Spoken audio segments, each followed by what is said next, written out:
The council chamber on Apex Prime Station looked like a massive theater carved from crystal and metal. 847 species sent representatives here, and today every seat was filled. Lights from 1,000 different worlds reflected off polished surfaces. The air mixture was neutral, breathable for most species but perfect for none. Ambassador Taman Kwan sat in the human section, which was just one chair. He wore a simple gray suit and checked his messages on a datapad while the council argued. He had been on Apex Prime for 3 days now, waiting for this emergency session to begin. The delay didn't bother him. He had caught up on his reading and sent birthday wishes to his sister back on Mars. High Counselor Vrex finally called the session to order. Vrex belonged to an insectoid species with 6 arms and compound eyes that reflected red in the chamber lights. His voice came through translation devices as sharp and angry. "We gathered today to address a crime against galactic order," Vrex announced. His mandibles clicked together in a way that his species used to show displeasure. "The humans have violated sacred protocols. They have settled 12 star systems that fall under council protection." Taman looked up from his pad. He had wondered what this meeting was about. The message had said emergency session but hadn't given details. "Ambassador Kwan," Vrex said, turning his many eyes toward the human. "Does your species deny these illegal settlements?" Taman stood up. He was a small figure in the massive chamber, just one human among thousands of alien beings. "We've settled many systems over the past 200 years, he said calmly. "Could you specify which ones you're concerned about?" A holographic display appeared in the center of the chamber. It showed 12 star systems, each marked with human colonies. Taman recognized all of them. New Jeju had farms that fed 5 other colonies. Harmony Station was a trade hub. The Kepler settlements were only 30 years old but thriving. These systems, Vrex said, gesturing with multiple arms, were designated as protected zones under the Treaty of Sorted Borders, the Expansion Accords, and the Colonial Limitation Protocols. "I see," Taman said. He tapped his datapad a few times. "I've checked our records. Humanity never signed any of those treaties. We weren't part of the council when those agreements were made." "Irrelevant." Vrex's voice rose. Several other counselors made sounds of agreement. "Galactic law applies to all species. You cannot simply ignore our authority." Taman tilted his head slightly. "We didn't ignore anything. We surveyed those systems. They had no indigenous life, no prior claims, no existing settlements. Under the basic principles of space law, they were available for colonization. The council must approve all major colonial expansion," said another counselor, a being made mostly of crystalline structures that chimed when she spoke. "This is known throughout the galaxy." "We've been colonizing space for 200 years, Taman replied. He kept his voice polite and even. "We've sent our survey reports and settlement notifications through proper channels. If the council wanted to object, there was plenty of time to do so." This caused angry murmurs throughout the chamber. Vrex struck his staff against the floor, creating a loud boom that silenced the crowd. "Your arrogance is astounding," Vrex said. "You are one species among hundreds. You do not dictate terms to this council." A reptilian counselor named Thurim spoke up from his seat. "Perhaps we should consider that the humans may have acted in good faith. Their expansion has been peaceful. They've caused no conflicts with other species. They've caused a conflict with us," Vrex snapped.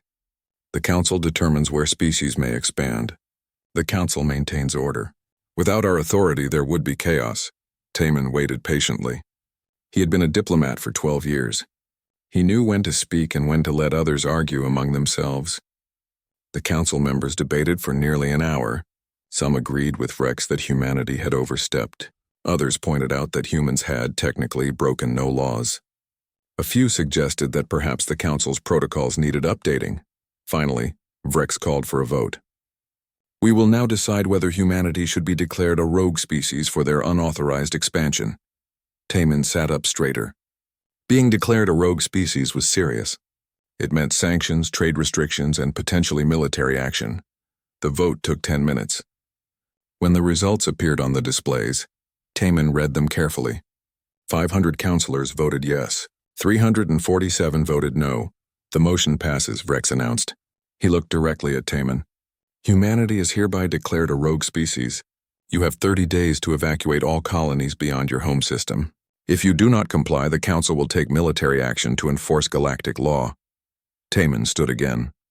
He bowed slightly, a gesture of polite acknowledgement. Thank you for informing me of the Council's decision. I will relay this information to Earth. That is all you have to say? Rex seemed surprised. Do you not wish to argue? To beg for reconsideration? Would it change the vote? Taman asked. No, Rex said. Then I'll save everyone's time. Taman gathered his datapad and prepared to leave. Thurim spoke again. Ambassador Quan, surely you understand the seriousness of this situation. The Council has the military power to enforce its decisions. Taman paused and looked at the reptilian counselor. Thurim seemed genuinely concerned, which was more than could be said for most of the others. I understand, Taman said. I'll make sure Earth receives all the relevant information. Good day. He left the chamber. Behind him, he heard the counselors talking among themselves. Many seemed satisfied, a few sounded worried. Taman noticed that Thurim watched him leave with an expression that might have been concern. The shuttle ride back to the human ship took 40 minutes. Taman used the time to write his report. When he arrived at the small diplomatic vessel, he sent an encrypted message to Earth immediately. The response came back 3 hours later. Director Narration of the Human Colonial Authority answered his call personally. She was in her office on Earth, and through the video connection, Taman could see it was late evening there. I read your report, Nari said. She sipped from a coffee cup. They want us to abandon 12 colonies in 30 days? That's correct, Taman confirmed. They've declared us a rogue species. They're threatening military action if we don't comply. Nari was quiet for a moment. She set down her coffee cup and rubbed her eyes. Do you want some coffee? She asked. Taman blinked. Director? I'm asking if you want coffee, Nari repeated. You look tired. It's been a long few days for you. I'm fine, thank you. Taman waited. He had expected questions, maybe concern, perhaps even worry. What should I tell the Council? Nothing for now, Nari said. She pulled up a screen and started typing. I'll file this under diplomatic correspondence. We'll send a formal response through official channels in a few weeks. A few weeks? They gave us 30 days. And we'll respond in our own time, Nari said. She looked back at the camera. Taman, you did good work. Go get some rest. Head back to Earth if you want, or stay on Apex Prime if you think there'll be follow-up meetings. Director, they threatened war. I heard. Nari smiled slightly. We'll handle it. Don't worry. The call ended. Taman sat in his quarters on the diplomatic ship and tried to understand what had just happened. Earth had been threatened with military action, and the director of Colonial Authority had offered him coffee and told him not to worry. He filed his paperwork, set his alarm, and went to sleep. Tomorrow he would return to Earth. There was nothing more to do here. The Council had made its decision. Earth would make its own decision in time. In the Council chamber on Apex Prime, several counselors were already celebrating. They had put the upstart humans in their place. Order would be restored. In 30 days, humanity would either comply or face the consequences. Only Counselor Thurim sat quietly in his seat, staring at the datapad in front of him. He had done research on humans over the past few years. What he had learned worried him greatly. But when he tried to speak up, no one had listened. He looked at the vote count again. 500 counselors had just made what Thurim believed might be the biggest mistake in galactic history. He hoped he was wrong. He suspected he wasn't. The 30-day countdown began. The 30 days passed like water through a sieve. On the colony world New Jeju, farmer Minho An walked through his wheat fields under the light of 2 suns. The wheat grew well here, better than the original varieties from Earth. His grandfather had modified the seeds to thrive in the local soil. A news drone flew past, its camera recording the fields. Mr. An, the drone's speaker called out, do you have any comment on the Galactic Council's ultimatum? Minho looked up, squinting against the sunlight. The what? The Council gave humanity 30 days to evacuate all colonies. That deadline expires today. How do you feel about the coming war? Minho pulled off his work gloves and wiped sweat from his forehead. I've got 40 acres that need fertilizer before the rains come. Can this wait? But the Council might attack, the drone insisted. Let me know if they show up, Minho said. He walked back toward his barn. The drone followed him for a few more minutes, then gave up and flew away to find someone else to interview. On Mars, Construction crews were building the new maglev train system that would connect the major dome cities. The work was loud and dirty, involving massive drilling machines that carved through rock. Team leader Heejin Park directed her crew as they set support pillars for the track. "Heejin," one of her workers called out. "Did you hear? Today's the deadline day. The council said they'd attack if we didn't evacuate." Heejin checked the alignment of the pillar they had just placed. "Did we evacuate?" she asked. "No." "Then I guess we'll find out what happens." She marked the pillar as complete on her datapad. "Next one goes 20 meters that way. Let's move." The worker shrugged and went back to operating the drilling machine. The ground shook as it bit into Martian rock. Back on Earth, Director Narration held a press conference. The room was full of reporters from dozens of news organizations. Cameras were pointed at her from every angle. She stood at a podium with the Colonial Authority logo behind her. "Director Shin," one reporter called out, "the Galactic Council's deadline expires in 3 hours. Has humanity decided to comply with their demands?" "No," Nari said simply. Another reporter spoke up. "Will you be evacuating any of the colonies?" "No." "Are you concerned about military action?" Nari considered the question. "We're currently dealing with a drought situation affecting 3 settlements in the Proxima system. That's our immediate concern. We've also got the new terraforming project on Kepler 442b that's entering a critical phase.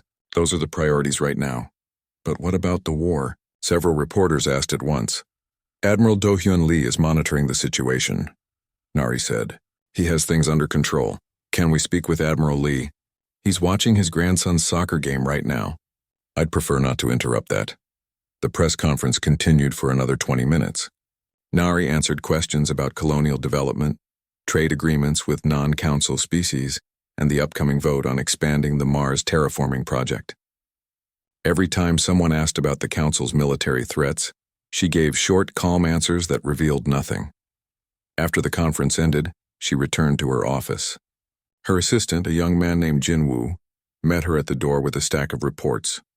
"The council has been sending urgent messages," Jinwoo said. 17 in the past hour alone. "File them," Nari said. "Standard processing time. They're marked urgent. Everything they send is marked urgent." She sat down at her desk and pulled up the drought reports from Proxima. "What's our response time for urgent diplomatic messages?" 6 to 8 months, Jinwoo said. "Then that's when they'll get their response." Jinwoo hesitated. "Director, don't you think we should at least acknowledge their messages?" Nari looked up at him. "Jinwoo, the council thinks they can tell us what to do by setting deadlines and making threats. If we jump every time they send a message, we're teaching them that threats work. Instead, we're teaching them that we have our own schedule, but they might actually attack. Then Admiral Lee will handle it." She went back to reading the drought reports. Did the water shipments reach Settlement 7? Jinwoo checked his data pad. "Yes, they arrived yesterday. The engineers say they can have the new wells operational in 4 days." "Good, that's important. Make sure I get updates." Across human space, life continued as normal. On Titan, scientist So-Min Choi worked in her laboratory studying quantum field interactions. Her research could lead to faster FTL drives. She had been working on the same problem for 3 years and was getting close to a breakthrough. Her colleague stuck his head into the lab. "So-Min, aren't you worried about the council?" "Should I be?" She didn't look up from her instruments. "They're probably going to attack." "Probably." She made a note in her research log. "Can you hand me that calibration tool?" He passed her the tool. "You really don't care?" "I care about my research. I care about my family. I care about the new coffee shop that opened near my apartment because they make excellent pastries." She adjusted her instruments carefully. "I don't care about aliens who are upset that we settled some empty planets." "Fair enough," her colleague said, and went back to his own work. On the diplomatic front, the council had been trying to reach someone, anyone, in human government who would respond. They sent messages to Earth, Mars, the colonial administration, military headquarters, and even tried contacting the mayor of New Seattle, a small settlement on Europa. One message did get a response. A clerk in the communication department on Earth sent back an automatic reply. "Your message has been received. Current wait time for response is 6 to 8 months. If this is an emergency, please visit our website for faster service." The council had no idea humans even had a website for diplomatic contact. High Counselor Vrex was furious. He called an emergency meeting of the Council's military committee. The humans have ignored our deadline. They show no sign of compliance. We must respond with force. And are you certain this is wise? Counselor Thuram asked. We know very little about human military capabilities. We know they're one species, Vrex said. We represent 847 civilizations. The mathematics are simple. The military committee voted to authorize action. They would send a punishment fleet to one of the human colonies. It would be a show of force, a demonstration that the Council's word meant something. They chose Harmony Station as the target. It was a mid-sized colony with 40,000 inhabitants, large enough to make a point but small enough to take quickly. Fleet Commander Jekson was given command of 500 warships. It was the largest military fleet the Council had assembled in 300 years. Jekson was confident. We will crush them, he told Vrex. They will learn to respect the Council. The fleet would need a week to fully assemble and prepare. Vrex authorized the operation. Meanwhile, humanity was intercepting all of these communications. Military intelligence had been monitoring Council channels since the original ultimatum. Admiral Do-Hyun Lee read the reports while sitting in the stands at his grandson's soccer game. The game was close. The score was tied with 5 minutes left. His grandson Min-seok played defender and was doing well. Do-Hyun cheered when Min-seok blocked an opposing player's shot. His aide, a young officer named Ji-won, sat next to him with a data pad. Admiral, the Council is mobilizing a fleet. 500 ships. They're targeting Harmony Station. How long until they're ready to move? Do-Hyun asked. On the field, Min-seok's team was pushing forward. About a week based on their logistics. Let me know when they actually jump. Do-Hyun stood up and cheered as his grandson's team scored a goal. Did you see that? Perfect assist. Admiral, shouldn't we mobilize our own forces? Do-Hyun sat back down. Ji-won, Harmony Station has standard defensive systems. They'll be fine. If the situation changes, we'll respond appropriately. He patted the young officer's shoulder. Relax, watch the game. Your blood pressure will thank you. The game ended with Min-seok's team winning by 1 goal. Do-Hyun took his grandson out for ice cream afterward. They talked about the game, about school, about Min-seok's plans for summer break. They didn't talk about the Council or the coming fleet. Min-seok didn't even know there was a situation. To him, it was just another day. By the time Do-Hyun got home that evening, the Council fleet had finished assembling. Intelligence reported they would jump to Harmony Station in the morning. Do-Hyun sent a brief message to the station administrator. Expect visitors tomorrow. They might be rude. Handle as appropriate. The administrator, a woman named Yoon Han, read the message and sighed. Tomorrow was the school play. Her daughter had the lead role. Yoon really hoped these aliens wouldn't interfere with that. The Council fleet jumped into the Harmony system at exactly Aero 900 Standard Time. 500 warships emerged from FTL in a massive formation that stretched across thousands of kilometers. Fleet Commander Jekson stood on the bridge of his flagship, watching the tactical displays light up with targets. Scan the system, he ordered. Locate all military installations. His sensor officer worked quickly, then looked up in confusion. Commander, I'm not reading any military vessels. Just civilian ships. Cargo haulers, passenger transports, some mining craft. They're hiding, Jekson said. Increase scan depth. The sensors ran again. The result was the same. The Harmony system had a station with 40,000 people, several orbital farms, manufacturing platforms, and dozens of civilian ships going about regular business. There were no military vessels. No defense fleets. Nothing that looked like a military installation at all. Odd, Jekson muttered. He opened a communication channel. Attention, Harmony Station. This is Fleet Commander Jekson of the Galactic Council. You are in violation of Council law. Surrender immediately and prepare for evacuation. On Harmony Station, Administrator Yoon Han was in the school auditorium, helping with the stage lighting for the evening play. Her daughter Sumin stood on stage practicing her lines. Yoon was up on a ladder adjusting a spotlight when her communicator beeped. She climbed down and checked the message. You've got to be kidding me, she muttered. What is it, Mom? Sumin called from the stage. Some ships just jumped into the system. They want us to surrender. Yoon walked to the station's communication panel on the wall. I'll be right back, honey. Keep practicing. She opened a return channel. This is Administrator Yoon Han. We're kind of busy right now. There's a school play tonight. Can this wait until tomorrow? On the flagship bridge, Zexon's mandibles clicked together in anger. Several of his officers looked at each other nervously. No one had ever responded to a military ultimatum like this. You dare mock the Galactic Council? Zexon's voice was sharp. This is your final warning. Surrender or face the consequences. Yunji looked at her daughter on the stage, then at the lighting control panel she still needed to finish adjusting. She sighed deeply. Look, I really don't have time for this. If you want to schedule a meeting, you can contact us through the proper channels. We have office hours posted on our website. She closed the channel. Zexon stared at his communication officer. Did she just hang up on me? Yes, Commander. His anger boiled over. All ships weapons free. Target the station's shields. Show these humans what it means to defy the Council. 500 warships powered up their weapons. Energy cannons, plasma torpedoes, and particle beams all charged simultaneously. On the tactical display, it looked like a small sun forming in space. The amount of firepower concentrated on Harmony Station could have destroyed a small moon. Fire, Zexon commanded. The weapons unleashed their fury. Brilliant streams of energy crossed the void and struck Harmony Station's shields. The space around the station lit up with explosions of color as thousands of tons of destructive force hit the protective barrier. Inside the station, Yunji felt a slight vibration. The lights flickered once, then stabilized. On the stage, Suman paused in her practice and looked around. Mom? What was that? Nothing important, Yunji called back. Keep going. Your delivery on that last line was perfect.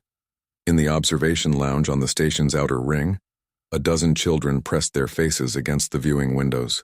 They watched the lights playing across the shields, oohing and eyeing at the colorful display. Pretty, one little girl said.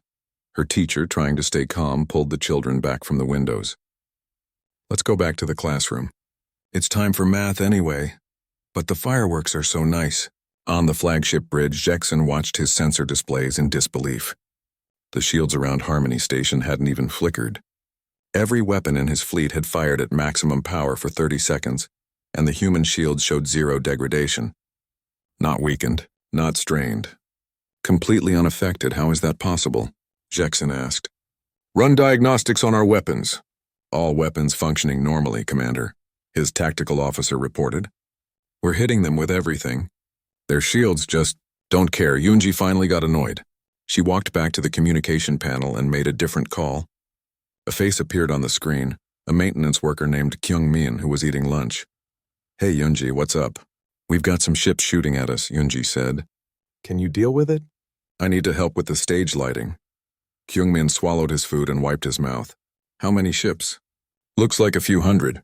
They're making a lot of noise but not actually doing anything. Give me 5 minutes. Kyung-min stood up and walked toward the maintenance section. I'll take care of it. He went to a control station that monitored the system's defense platforms. Most people on Harmony Station didn't even know the platforms existed.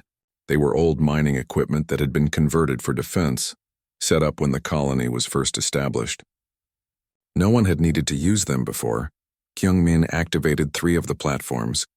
They were each the size of a small moon, hollow structures built to process asteroids. The platforms had been floating in the outer system, running on minimal power to save energy. They came online quickly, their fusion reactors spinning up to full power. On the flagship bridge, alarms started blaring. Commander, 3 massive objects just appeared on sensors. Zexon looked at the tactical display. 3 enormous structures had somehow gotten within weapons range without being detected. Each one was larger than his entire fleet combined. What are those? Unknown. They're not broadcasting any identification. Their power signatures are, Commander, those reactors could each power a small city. The platforms rotated to face the Council fleet. Targeting systems that were designed to track and capture fast-moving asteroids locked onto all 500 ships simultaneously. The platforms didn't have weapons in the traditional sense.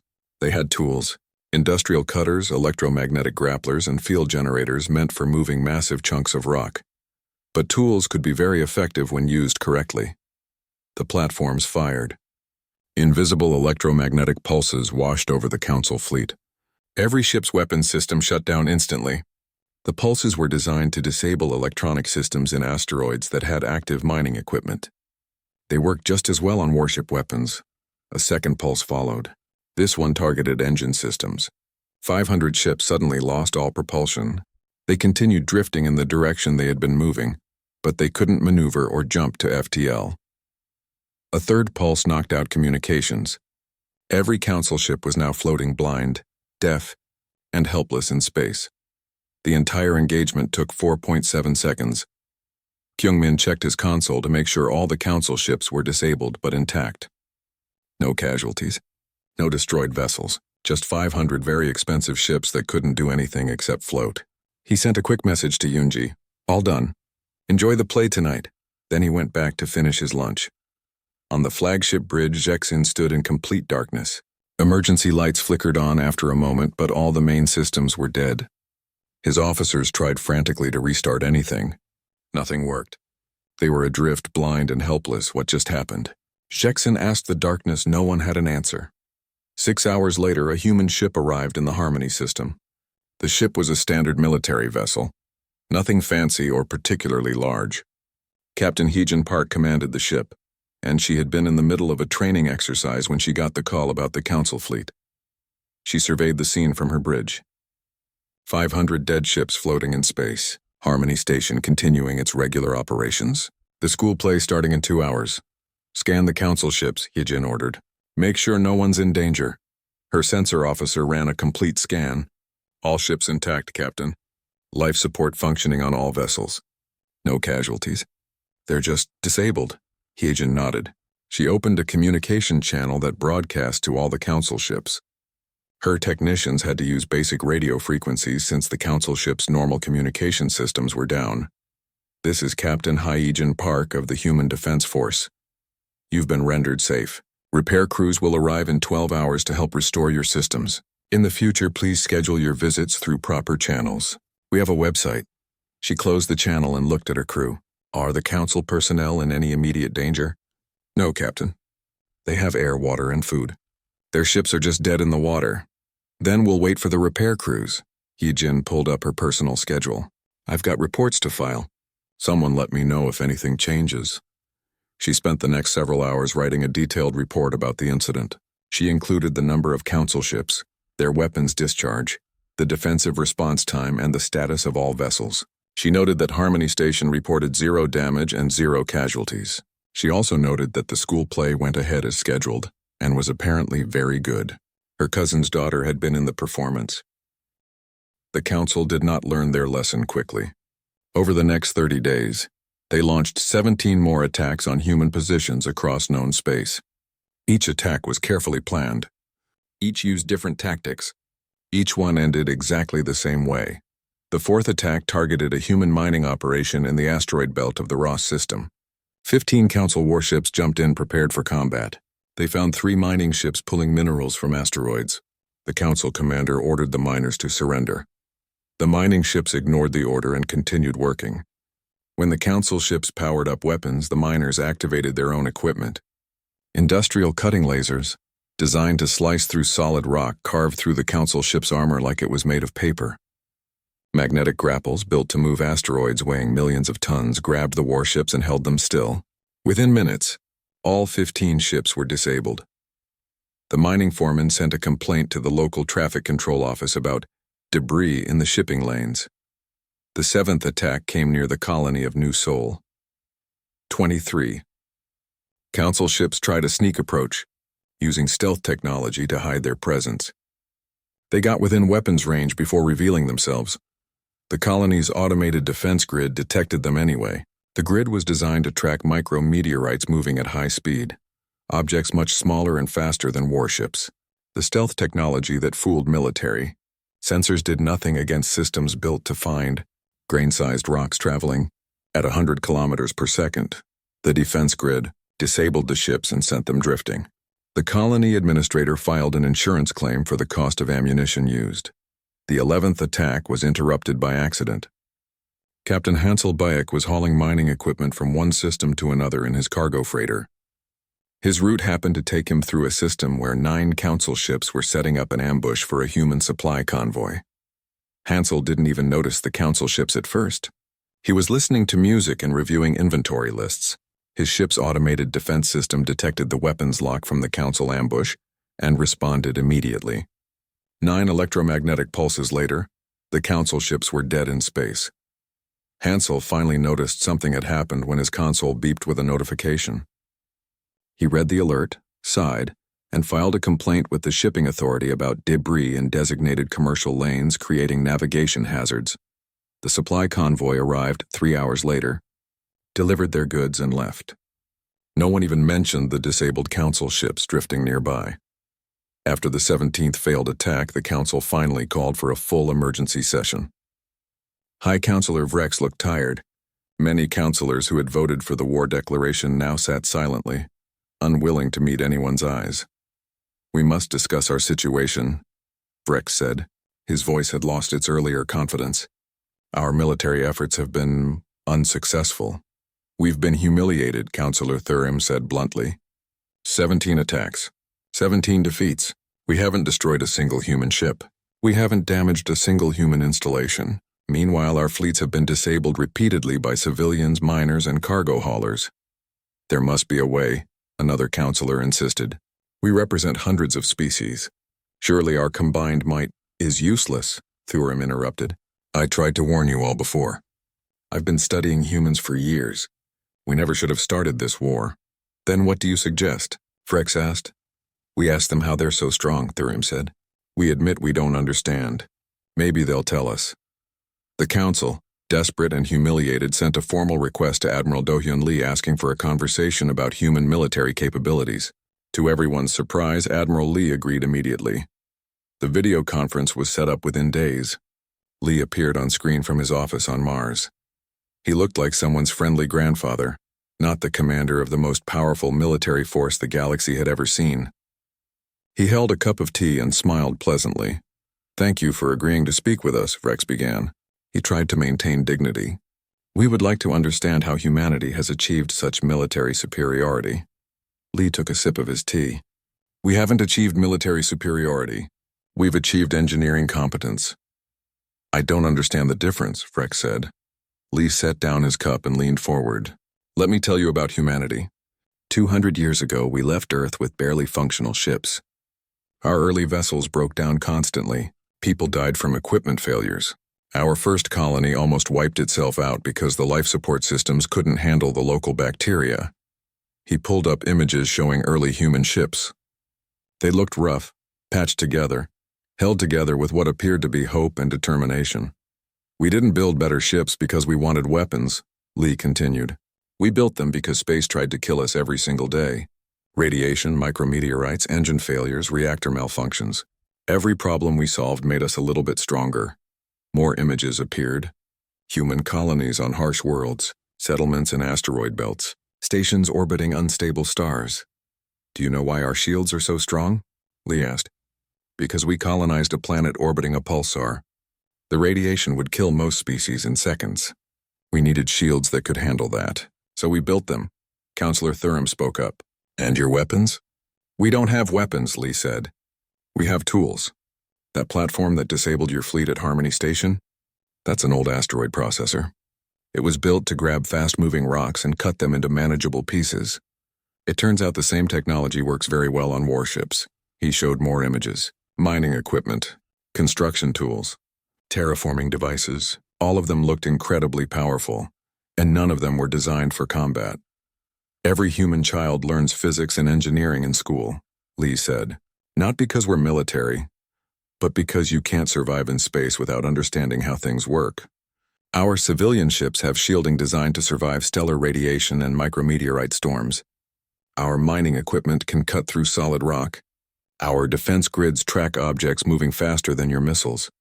Vrex listened in growing horror. "So you're saying your entire civilian infrastructure is actually built to survive environments that would kill your military vessels?" Lee finished. "Yes, that's exactly what I'm saying." Another counselor spoke up, her voice shaking slightly. "Where did humanity originate? What kind of world produces beings like you?" Lee smiled, but it wasn't a friendly expression. "We call it Earth. It's a lovely place now. Took us thousands of years to make it pleasant."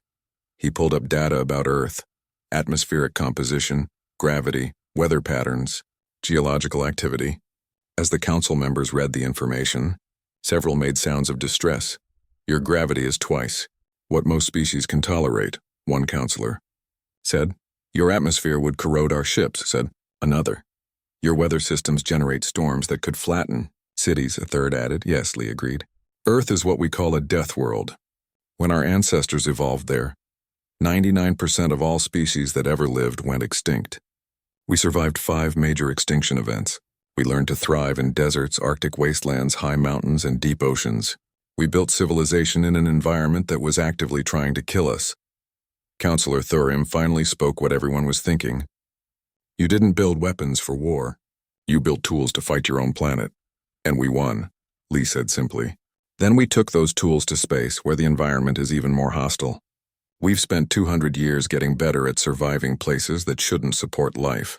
Every solution we developed, every technology we created, was built for one purpose: staying alive where nothing else could. He finished his tea and set the cup down.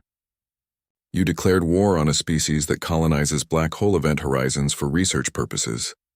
That mines the atmospheres of gas giants. That builds settlements in asteroid belts just to see if we can. We didn't develop our technology to fight you. We didn't even know you existed until 60 years ago. We developed it to fight reality itself. The conference room was silent for a long moment. What do you want from us? Vrex finally asked. His voice was quiet, defeated. Nothing, Lee said. We wanted to be left alone to do our work. You're the ones who declared war. We just responded by doing what we always do, surviving and continuing our projects. So you'll destroy us? Another counselor asked fearfully. Lee looked genuinely confused by the question. Why would we do that? You attacked us. We stopped you. Now we move on.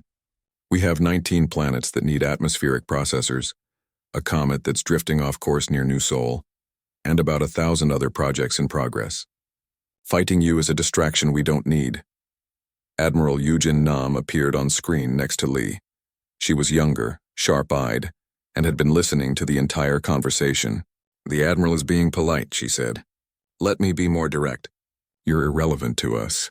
You can't hurt us. You can't threaten us. You can barely slow us down. Fighting you is like fighting gravity. Annoying but pointless. We'd rather spend our time building things than breaking your ships. Vrex looked at the 2 human military leaders. One was kind and grandfatherly. The other was blunt and dismissive. Both were completely, utterly confident. Not arrogant. Not boastful. Ambassador Taman Kwan returned to Apex Prime 60 days after the Council had declared war. This time he didn't come alone. Director Narration accompanied him, along with Admiral Yujin Nam. The 3 humans walked through the station corridors toward the council chamber, drawing stares from every species they passed.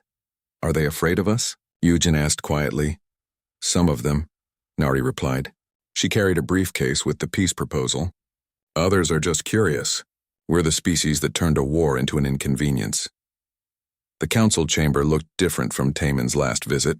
300 counselors had resigned in shame after the failed military campaign. The seats they left behind stood empty, a visible reminder of the council's humiliation. High Counselor Vrex still held his position, but he looked older somehow, less certain.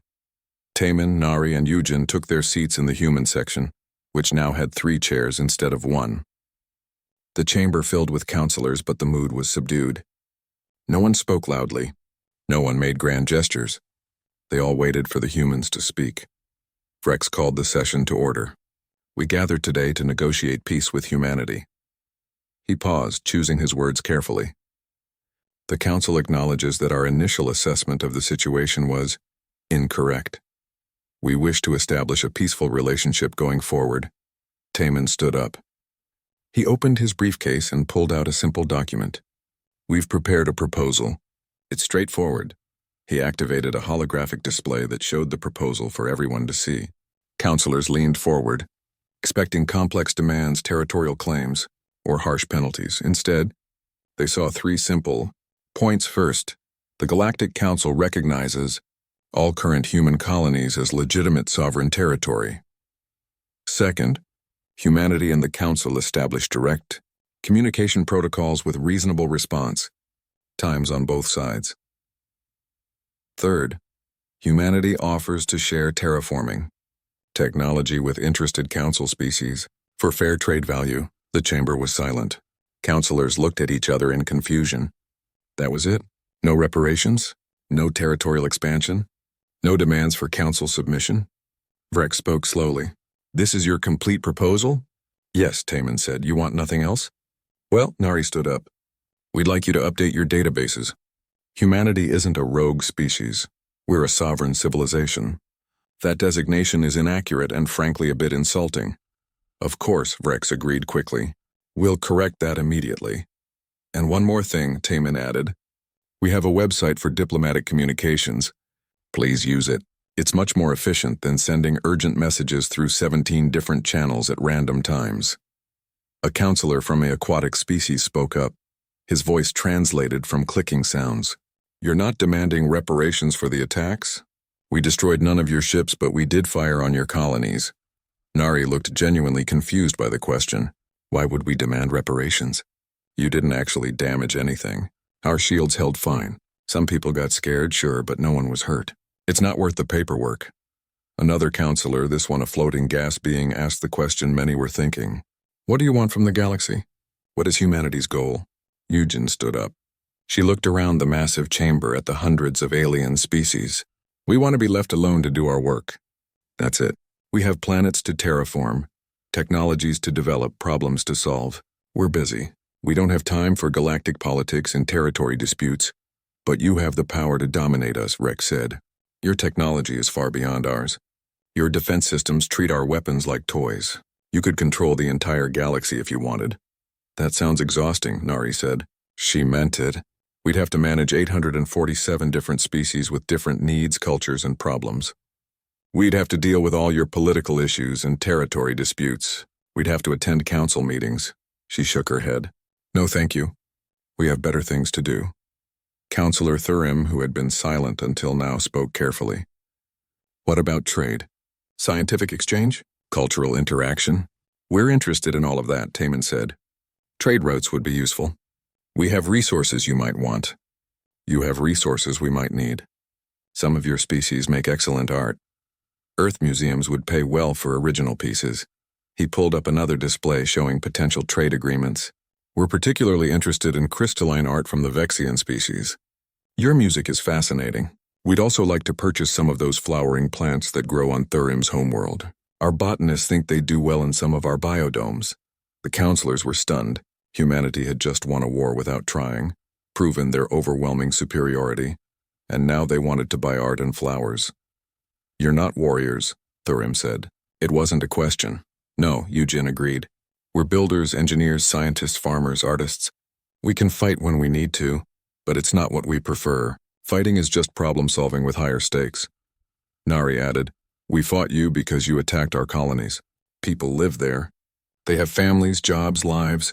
We protect our own, but once the threat was stopped, we had no interest in revenge or conquest. We just wanted to get back to work. A counselor asked, What are you building that's so important? Everything, Nari said simply. We're terraforming planets, researching quantum physics, building faster ships, creating new art, improving our medicine, teaching our children, growing food in places that shouldn't support life. We're trying to push the boundaries of what's possible. She smiled slightly. We're also trying to figure out if we can colonize a brown dwarf star's atmosphere. The engineering challenges are incredible. That's the kind of thing that gets us excited, not controlling territory or dominating other species. The vote on the peace treaty was held immediately. It passed with 0 opposition. 847 species voted yes. The war was over, officially and completely. After the vote, several counselors approached the humans with questions. They wanted to know about terraforming, about shield technology, about how humans survived on death worlds.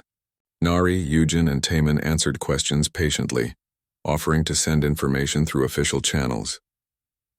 As the chamber emptied, Counselor Thurim approached Taman privately. May I ask you something? Of course, Taman said. Was humanity ever worried about this war? Taman thought about it. He remembered Director Shin offering him coffee after the initial war declaration. He remembered Admiral Lee watching his grandson's soccer game while council fleets mobilized. He remembered farmers continuing their work, scientists focused on research, and construction crews building a maglev system through all the chaos. Director Shin lost some sleep. Taman finally said. But that was because of the drought on Proxima Colony, not your fleet. The ream made a sound that might have been a laugh or a sigh. We never had a chance, did we? You had the chance to not start a war, Taman said gently. That was always an option. We would have been happy to negotiate peacefully from the beginning. Why didn't you tell us how powerful you were? Taman shrugged. We don't think of ourselves as powerful. We think of ourselves as competent. There's a difference. Power is about controlling others. Competence is about solving problems. We're good at solving problems. The humans left Apex Prime that evening. The peace treaty was signed. The databases were updated. Species designation, humanity. Status, sovereign civilization. Threat level, extreme. Hostility level, low. Recommendation, establish friendly relations. Do not threaten their colonies. News of the treaty spread quickly through Council space. Most species were relieved. A few were embarrassed. Some began reaching out to human colonies for trade discussions. Everyone agreed on one thing. Humanity should be left alone to do whatever strange projects they were working on. On Earth, the war was already being taught in schools as a historical footnote. The time the Galactic Council got upset was how most textbooks described it. Students learned about it in the same class where they studied trade disputes and minor diplomatic incidents. It rated one paragraph in most history books. On New Jeju, farmer Min Ho-an spread fertilizer on his fields. The wheat grew well. He had a good harvest coming. He heard about the peace treaty on the news and nodded in satisfaction. Good. Now people could stop asking him about the war and let him work. On Mars, construction crews finished the new maglev system. The first train ran successfully, connecting dome cities faster than ever before. Team leader Heejin Park celebrated with her crew. They had finished ahead of schedule despite all the distractions. On Titan, scientist Somin Choi finally had her breakthrough. The new quantum field equations worked perfectly. She published her paper, which would lead to faster FTL drives within a decade. She celebrated by going to the coffee shop near her apartment and getting one of those excellent pastries. Admiral Do-hyun Lee attended another of his grandson's soccer games. Min-suk's team won again. Afterward, they got ice cream and talked about summer plans. Min-suk wanted to visit the new Mars colony. Lee promised to arrange it. Director Narration returned to her office and found 17 new projects waiting for approval. 3 new colony proposals, 2 terraforming initiatives, 1 crazy idea about building a research station inside a black hole's ergosphere. She started reading through them, making notes, asking questions.